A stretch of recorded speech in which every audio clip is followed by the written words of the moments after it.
今回も子供作業員からの依頼、ぐにゃぐにゃガンダムを直しへとのことで、関節部分を補強しつつエントリーガンダムをミキシングしていこうと思います。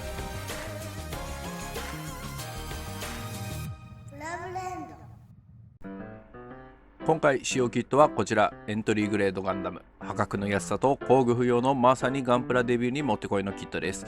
ただし結構動かしていると関節が緩くなるなど、まあまあ欠点があるキットとなっています。その欠点をできるだけ解消して、また子供作業員が分度できるよう、子供作業員の要望も取り入れながら、今回もミキシング作成していきます。このチャンネルでは子供作業員たちが分度し終わったガンプラをミキシング復活させるチャンネルです。子供作業員の遊び具合で制作度合いが変わるチャンネルです。パチ組担当の子供作業員のモチベーションに関わりますので、ぜひチャンネル登録お願いいたします。肩アーマーの回収改造をしていきます。バルバトスルプスレックスの肩アーマーを追加装甲で取り付けていきます。今回も前回制作したキットの余りを使用して作成していきます。取り付け箇所などはガンダムマーカーなどで目印をつけていきます。目印のところが取り付け箇所になります。筋彫りカーバイトなどで少し彫り、ピンバイスで穴を開けて接続する感じにしていこうと思います。今回のテーマは侍をモチーフに中距離戦もそつなくこなせる機体バランスに仕上げようと思います。カラーリングは今回も子供作業員プレゼンツ、子供ながらの配色となるので、最終的には大人作業員がバランスを考慮し全塗装していきます。はい、こういったデザインナイフ気をつけてくださいね。指持ってかれないように皆さん気をつけてましょうね。接続箇所については穴を開けた接続部に合うように少しずつニッパーやヤスリなど都度はまるか確認しながら加工していきます。はい、こんな感じで取り付けはできましたね。面倒なら接着剤でいいんじゃないですかね。そしてアーマーの穴が開いている箇所はポリエステルパテで埋めていきます。硬化後に若干引けますので多めに盛り付けて硬化後に削って整えます。侍をモチーフにしているので甲冑っぽくするためにフロントアーマーにビルダーズパーツを取り付けてみました。こんな感じですかね。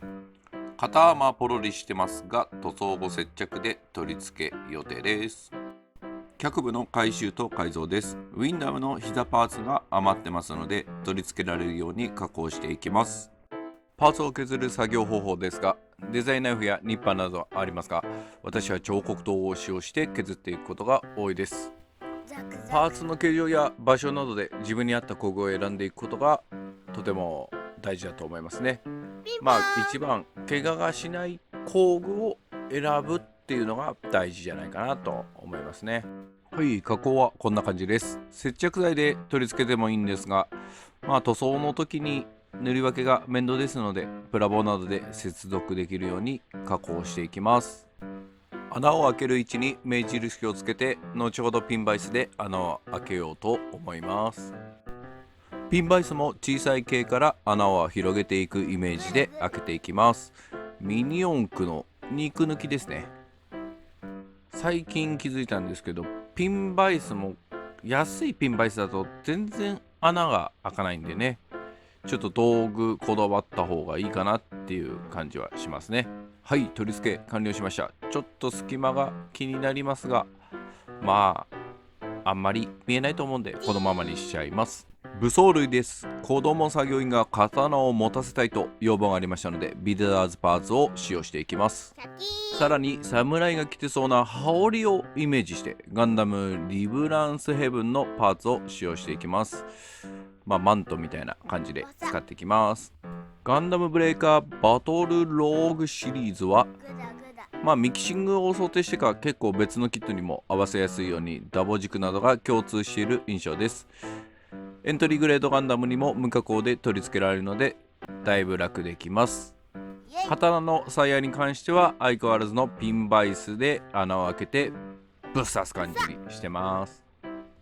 脚部の改造に戻ります。バックパックをつけたことによりだいぶ重たくなり自立できなくなりそうでしたので、脚部のアキレス腱あたりにエントリーグレードガンダムの膝パーツを取り付けていきます。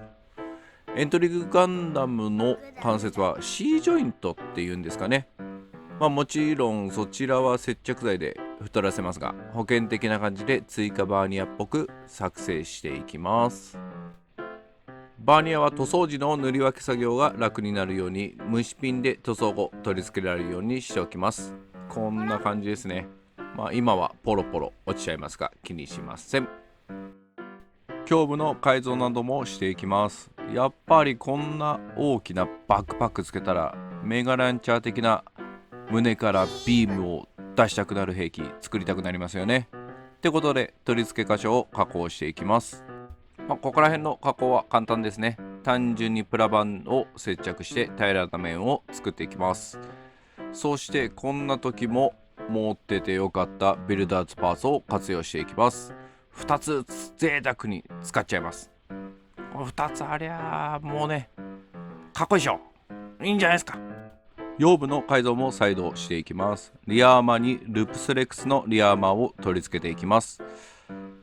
こちらランナーの棒部分は 3mm でダバナにちょうど刺さるので、こういった加工にはもってこいですね。こちらもピンバイスで穴を開けて取り付ける方法で加工していきます。もうほんとこれが一番楽かなって思いますね。サイドの部分に空間ができますので、こちらはプラ板で自作していきます。といったものの、こちらまだあれですね、ランナー棒を接着剤で取り付けてるところですね。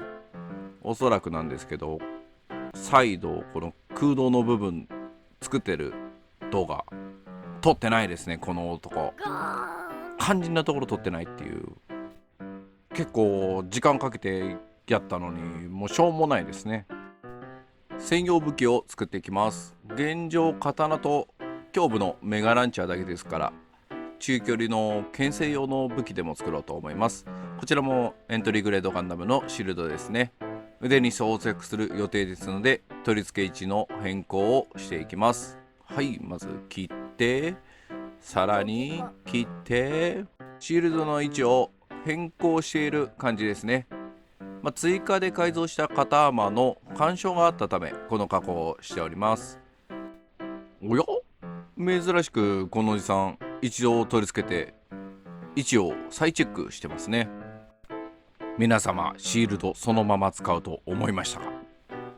このおじさん大体にど真ん中から切ってますね。なんか嫌なことでもあったんですかね。はい、切り終えましたね。切ったシールドの間にエントリーグレードストライクガンダムのアーマーシュナイダーを収納できるように加工していきます。アーマーシュナイダーがガタつかなくちょうど収まる厚みのプラ板を接着していきます。0.3mm 厚のプラ板を両側に挟みました。これで刃先のみ収納できるようになりますかね。はい、こんな感じに出来上がりです。大胆に切断したので、収納部以外の空洞部分はプラ板で塞いでいきます。続きまして、中距離用の武装ですので、2連砲のビームライフルを作ります。こちらはエントリーグレードガンダムのビームライフルを真っ二つにしたものですね。ビームライフルのスコープを切断して接続部として利用します。差し込む口を作るために同じサイズの幅の穴を彫刻刀で掘っていきたいと思います。はい、ダボ穴ができました。こちらに差し込んで裏から瞬間接着剤で接着します。反対側も同様に加工していきます。接続は大丈夫そうですね。はい、両方できました。なんか顔みたいになりましたね。しっかりシールドがはめ込まれるかも確認はしておきます。ちょっと非対称になってますが、小さいことは気にしません。相変わらずそれっぽくなってればいいんですよ、こういうものはね。続きまして、このままだと弾倉がないビームライフルになりますので、ビームが発射できません。ですので弾倉っぽいものを製作していきます。2本つければそれっぽくなりますかね。おやおや、こちらは新工具を導入してますね。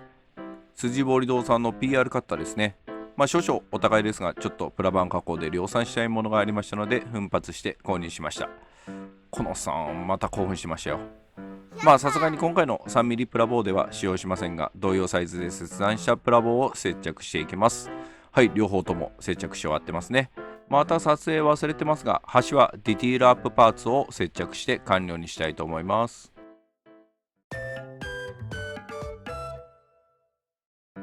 それでは塗装していきます。まずはメカサフヘビーで関節部を塗装していきます。今回もヤスリがけは400万までしかやってません。艶消し仕上げ予定ですので、全パーツサフで塗装はしてあります。小さいパーツはこのように段ボールなどに両面テープでパーツを貼り付けて一気に塗装していきます。子供作業員大好きな金色は渋めの金色を今回使用してみました。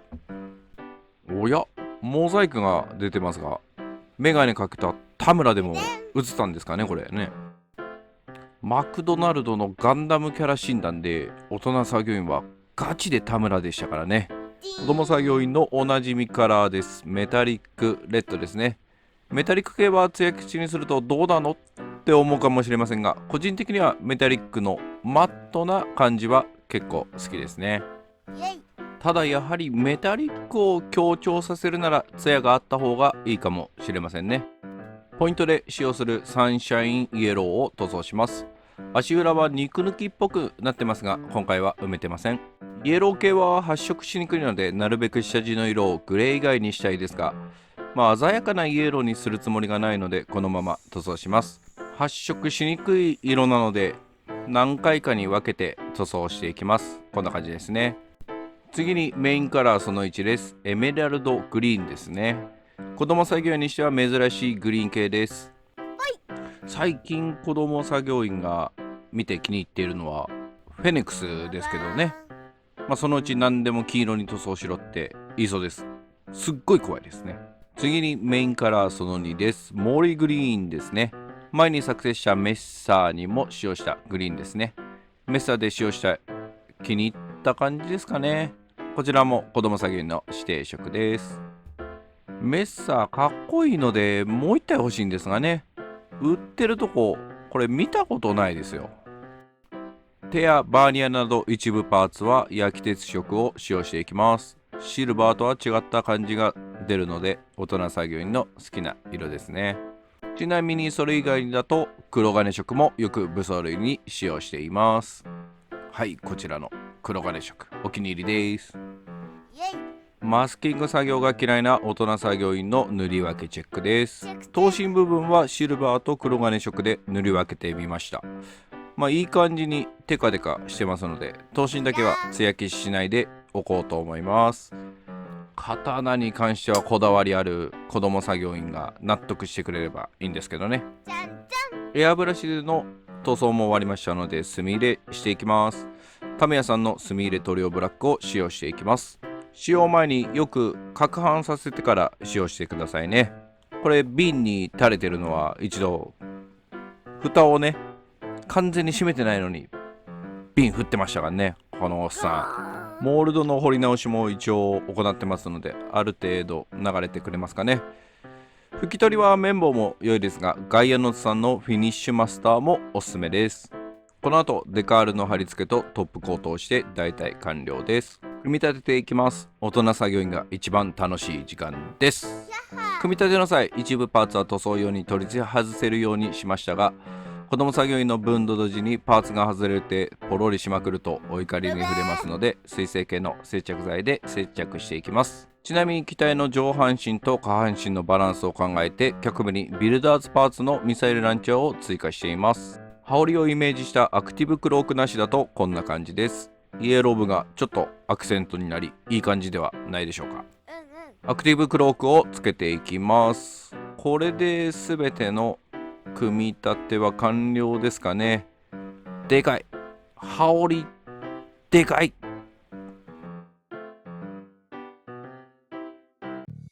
それでは完成披露です。今回のテーマは関節ぐにゃぐにゃのエントリーグレードガンダムを侍をイメージしてミキシング制作しました。まずは自立成功。この機体の仮装紹介でもしていきますかね。白兵戦を想定したモビルスーツバックパックのアクティブクロークはビーム兵器の反射や実弾系に耐えられる特殊装甲となっており、遠距離時などはクローズ状態での運用となる。自身のメイン距離に持ち込み、メイン武装の刀で一刀両断する。その姿は羽織を身につけたまさに侍。アクティブクロークオープン時は機動力が向上、6枚の翼を自由に動かし、急旋回や急上昇など予想だにしない機動力を持っている。中遠距離戦では2連砲シールドビームライフルと脚部の追尾ミサイルランチャー、胸部のメガ粒子砲など機体の弱点をカバーすることが可能。メイン武装の刀はどっかの謎の技術者が新素材などを用いて作られた専用武器。あらゆる特殊標高へも対処ができるため非常に強力な武装となっている。シールドに収納しているアーマーシュナイダーは弾切れでシールドごと破棄するので実は使ったことがないらしい。胸部の2連メガ粒子砲はエネルギー消費量と反動はでかいが結局最後の頼りになる。一撃必殺武装。一度放てば機体性能は大幅ダウンする。これもまた敗北を恐れない侍魂。この機体を見た者は吉兆勝利がもたらされると言われ、味方からは連邦の緑雲と崇拝されている。はい、今回も子供作業員のためにミキシング制作しました。この作品が気に入ったり、動画内の子供作業員オリジナル効果音に気づいた方はぜひコメントや高評価、チャンネル登録よろしくお願いいたします。それではまた。ご視聴誠にありがとうございました。チャンネル登録、高評価よろしくお願いいたします。それではバイバーイ。